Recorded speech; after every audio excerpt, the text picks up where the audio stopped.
পাবনা ১ আসনে এখনও বিএনপির মনোনয়ন ঘোষণা না হওয়ায় প্রচারণার মাঠে একত্রিতভাবে প্রচারণা চালিয়ে যাচ্ছে জামায়াত ইসলামী। প্রার্থীরা যাচ্ছেন ভোটারদের কাছে, করছেন সভা সমাবেশ। এতে কৃষি নির্ভর এই আসনটিতে নির্বাচনী উত্তাপ নেই বললেই চলে। এমন পরিস্থিতিতে হতাশ ও ক্ষুব্ধ বিএনপির স্থানীয় নেতাকর্মীরা। যদিও মনোনয়ন না পেলেও দলটির সম্ভাব্য প্রার্থীরা বিচ্ছিন্নভাবে চালিয়ে যাচ্ছেন প্রচারণা। মনোনয়ন প্রত্যাশী প্রার্থীরা বলছেন, হাইকমান্ড যাকেই মনোনয়ন দেবে তার পক্ষে সবাই সম্মিলিতভাবে কাজ করবেন। পাবনা থেকে মোবারক বিশ্বাসের পাঠানো রিপোর্ট জানাচ্ছেন জাহিদুল আলম।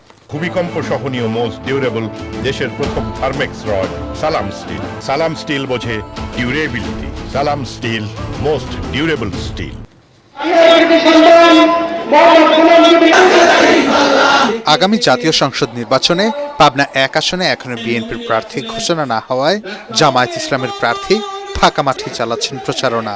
আমাদের ভোটের অধিকার, আমাদের ভাটের অধিকার, আমাদের ন্যায়পরায়ণ শাসকের শাসনের অধিকার, আমাদের দুর্নীতিমুক্ত সমাজের অধিকার ইনশাআল্লাহ আমরা বুঝে নেব, চাঁদাবাজ মুক্ত সমাজের অধিকার বুঝে নেব।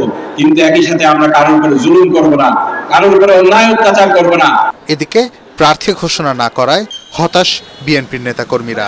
তবে কেউ মনোনয়ন না পেলেও সম্ভাব্য প্রার্থীরা বিচ্ছিন্নভাবে প্রচারণা চালিয়ে যাচ্ছেন। নিজেদের যোগ্য দাবি করলেও দল যাকে মনোনয়ন দেবে তাকে বিজয়ী করতে কাজ করার প্রতিশ্রুতিও দেন তারা।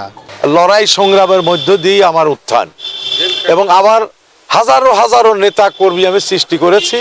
এই নেতা কর্মীদের সাথে করে নিয়েই সবসময়ই অন্যায়ের বিরুদ্ধে লড়েছি এবং ন্যায়ের পক্ষকে প্রতিষ্ঠিত করার চেষ্টা করেছি।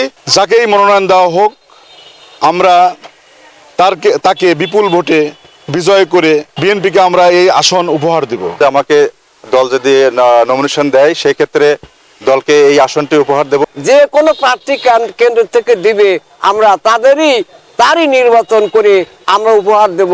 ধানের শীষের বাইরে কোনো প্রার্থীকে মনোনয়ন দিলে জয়লাভ করা সম্ভব না। এই আসনে ধানের শীষ প্রতীক ছাড়া অন্য কাউকে মানবেন না বলে দ্রুত মনোনয়ন ঘোষণা করতে ভারপ্রাপ্ত চেয়ারম্যান তারেক রহমানের হস্তক্ষেপ কামনা করেছেন বিএনপির স্থানীয় নেতাকর্মীরা। Bureau report, ATN Bangla.